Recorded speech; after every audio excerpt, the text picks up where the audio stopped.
Right now, this bolts on the throttle handle, and it also bolts on the window handle. And I'm going to make new ones of these. I'm going to make it a little bit bigger. I'm going to make it a little bit longer for the throttle. And then I'm going to make one that's a little bit bigger around, and then maybe cut a flat spot on it that's a little wider as well, a little longer as well, on the window, so that I can rest my arm on that and then have my hand on the throttle.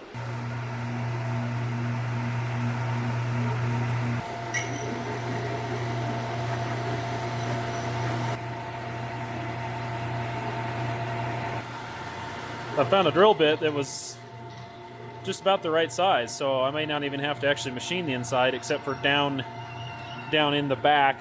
I gotta maybe put a little bit of a flat spot for the nut to go up against. But as far as carving it out of here, I kind of lucked out. This isn't a precision deal, so a drill bit's fine, you know. Alright, so I think I can reach down in there with this and put a little bit of a flat spot for that nut to ride against. It's really not that big a deal. You could put a washer and a nut and just squeeze it up tight, and it's gonna seat itself well enough to hang on. But try to do a little nicer, carve just a little flat spot on the inside, not all the way out to the edge. Okay, so I just cut the end and trimmed it up a little bit to make it kind of nice and smooth. And I was able to go in with that other tool down into the bottom and cut a flat spot down here somewhere. So now I'm going to cut it off, the whole thing, give myself a little room, you know, that it can be pinched in there. I'll cut it off and then clean it up. Actually, probably what I'll do is I'll put some sandpaper on this, put a nice finish on this. I don't want to cut it down any smaller, so I'm just going to use sandpaper to put a nice finish on it, and then I'll cut it off, and we'll have ourselves an extended throttle thingy.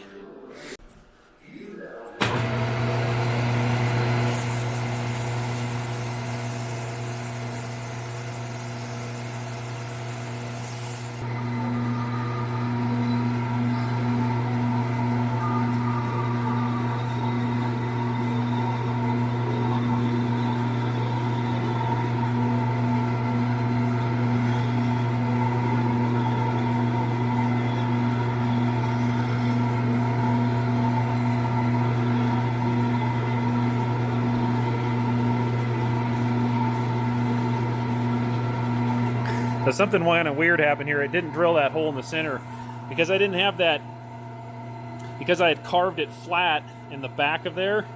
When that drill bit went in, it didn't want to, you know, self-center, and it went off and drilled it off center, which is fine. I'll just rotate this thing to where I want it on the throttle and then lock it down with the bolt. It's kind of funny. Okay, well, there it is. Yeah, pretty good. Quite a bit taller than that one, which was kind of what I was going for. A little more to hang on to, you know. It's closer to the width of my hand, so to speak. So, and it gets my hand out away from the window a little bit, because it is a little bit of a tight fit up there by the window vent. All right, so the plan here was to start with something that's a little wider and thicker, okay, and then not machine it as thin so that I can put it in the mill and machine a flat spot on it and then kind of contour the sides so it's smooth. And that gives your arm, when you're resting your arm on it, you know, it's a little bit of a flatter spot that you're resting on. It should be more comfortable. But when I do that, I'm going to have all this material around the sides and the bottom that's thick, and that's just dead weight. So I'll probably have to put it in the mill and maybe even mill 4 sides, kind of mill it almost into a square and then round off the edges. I'm not totally sure yet how I'm going to do that.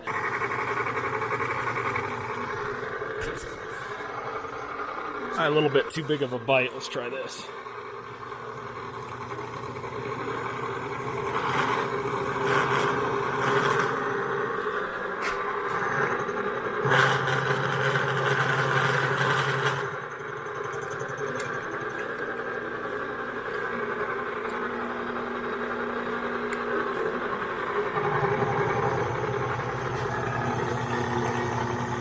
Yeah, there we go.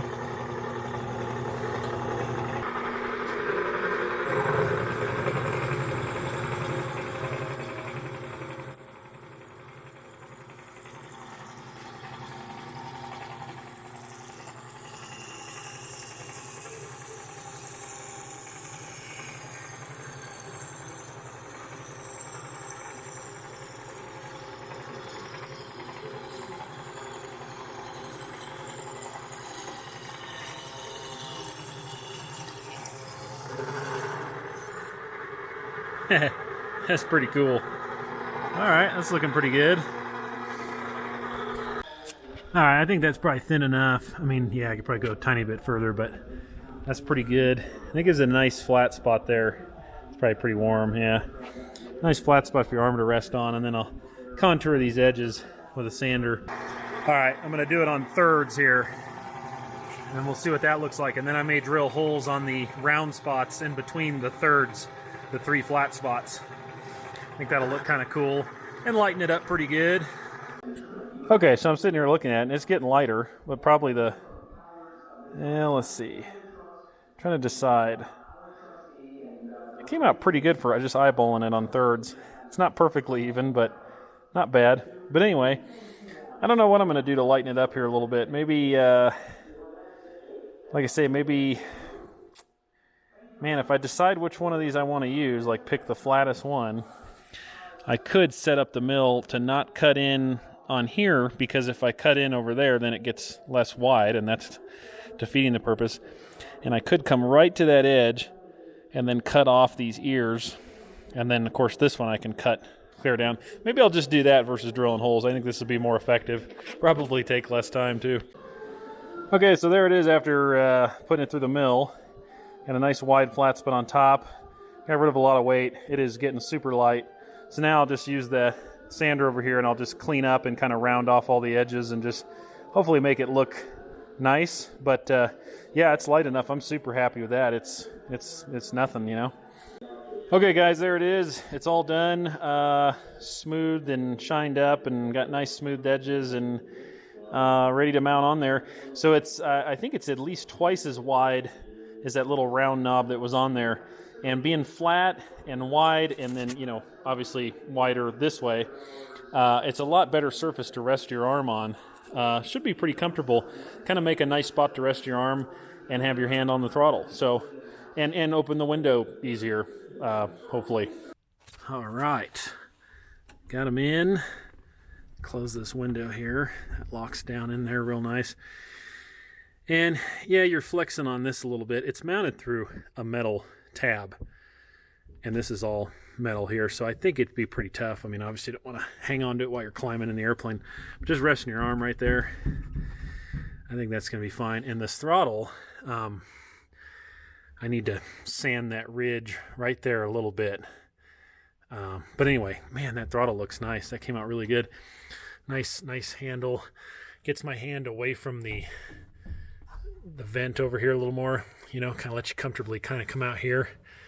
And that is sweet. That's gonna be really sweet. And right here, you know, when you're sitting in here, your arms resting on this, hands on the throttle. Also, I was gonna mention, you know, there is an Edge dealer also in the lower 48. He's in Kansas.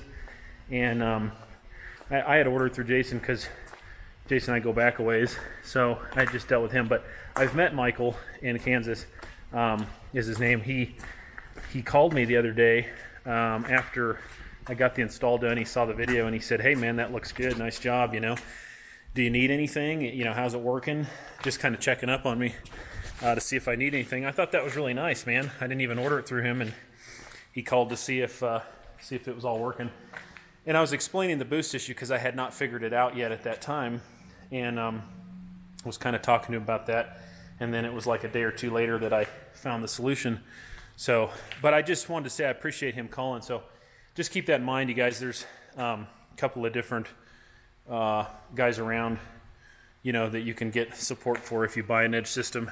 And I'll put his contact info in the video description.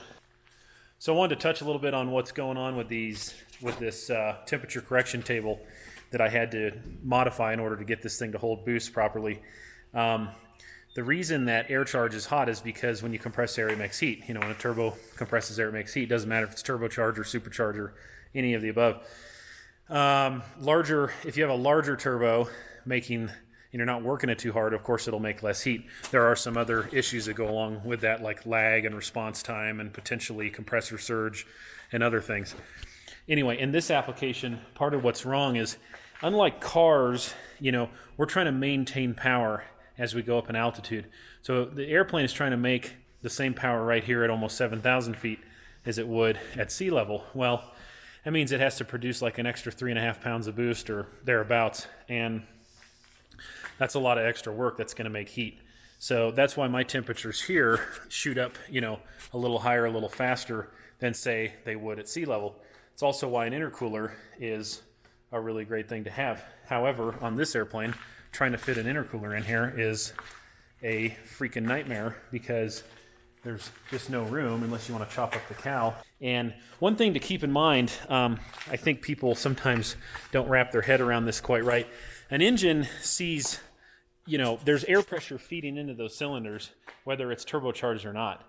Atmospheric pressure is what's filling your cylinders. So at sea level, there's 14.7 pounds of atmospheric pressure. Up here, there's like 11.4 around there. And as you go on up, of course, that number goes down. So when you add a turbocharger or a supercharger on top, you're adding more pressure to that overall number that the engine sees. But as far as the engine's concerned, it's just, you know, the overall pressure that can feed into those cylinders is how it's going to make power. So when I hold 40 inches up here, that's the same as having 40 inches at sea level. The difference is the turbo had to make up for the difference, whereas at sea level it would only have to make about 10 inches, and up here it's having to make like 16.5 inches or 17 inches or something like that. Okay, so that's what goes on. That's also why turbocharged cars and trucks lose a little bit less power as they come up in altitude. They're still losing the same amount of atmospheric pressure. That overall number is dropping by the same amount, but picture this. If you have 14.7 pounds at sea level and you come up here and you have 11.4, that's a percentage of whatever it is, but it's fairly big. If you have 20 pounds of boost on top of your engine, so at sea level you're making 34.7 pounds of total pressure, and then you come up here and you lose that same 3.5 pounds or whatever, percentage-wise, that's a lot less loss, okay? So there's still a loss if you don't compensate it. This system, of course, compensates. That's where things get tricky. That's where it makes a ton of heat. As you go up high, it's really working hard and making a lot of heat.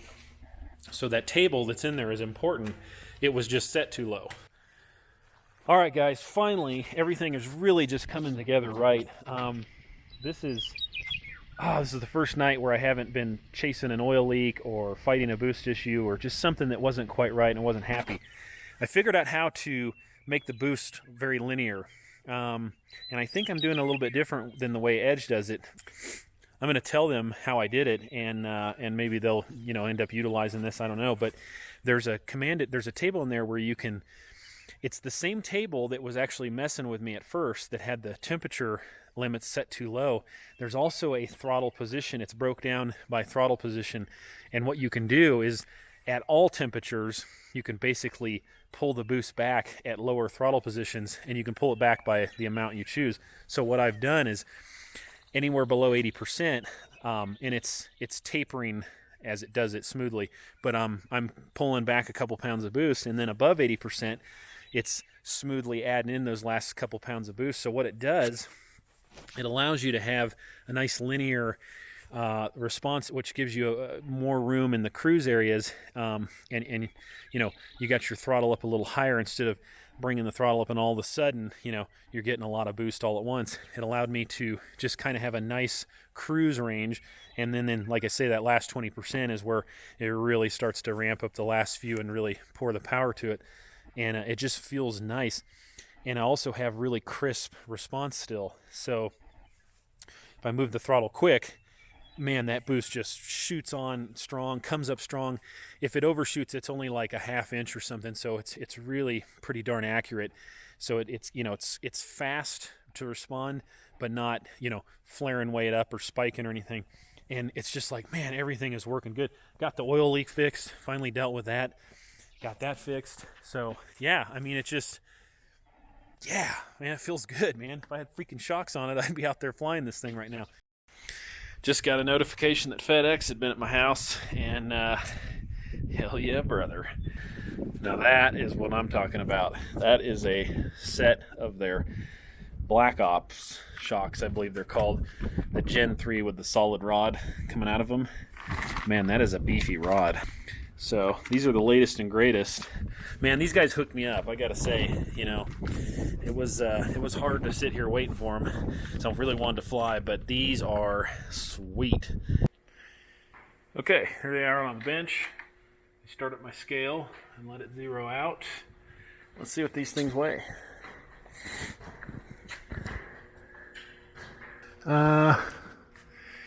What's that showing right there? 7.4 pounds. Okay, I just got them on. Got the bolts in and a few washers to kind of space everything, so there's no slop. And I'm gonna release the last strap here from a safe distance and see what happens. Oh, not a whole lot. There it is, sitting on its own weight. I'm gonna take it out and take it for a rip, for its first rip on the fuel injection and these shocks. So that's a lot of new, cool stuff. I have not flown in like a month, and between the shocks deal and the fuel injection and everything, you know, just took a while. So, man, I can't wait to get in the air. I'm gonna rig up a couple cameras real quick, and we're blasting off.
Short. I just plopped it in, no bounce. That is freaking awesome. What a nice sunset. It's beautiful. Well, guys, I'll probably end this video here. Thanks for watching. Thanks for following along this Edge series. Hope it's been interesting and kind of fun. I appreciate the comments and suggestions and thoughts that a lot of you guys left. That was fun. And man, this has been a super fun time. Just been enjoying getting it back in the air a ton. Again, I got to thank ACME on these shocks. They are working phenomenal, and they took a lot better care of me than they had to. Probably the best customer service I've ever experienced. So big thank you to ACME. Thanks to Edge, Thomas, Jason, and the rest of the gang for their help and support. And man, it's just running so good. It's smooth, powerful and smooth, and I don't have any good numbers on like fuel economy yet or anything. I'll keep working at that, but I think it's going to be, pretty good. I think it's going to definitely be an improvement. Man, what a beautiful place to be up here, sitting on this plateau. Beautiful sunset. But anyway, I better pack up and get on out of here before it starts getting dark. But thanks a lot, guys. Appreciate you hanging out and following along. and we're going to go on some more adventures soon. So stay tuned for that. Please subscribe if you haven't, and I'll see you when I see you.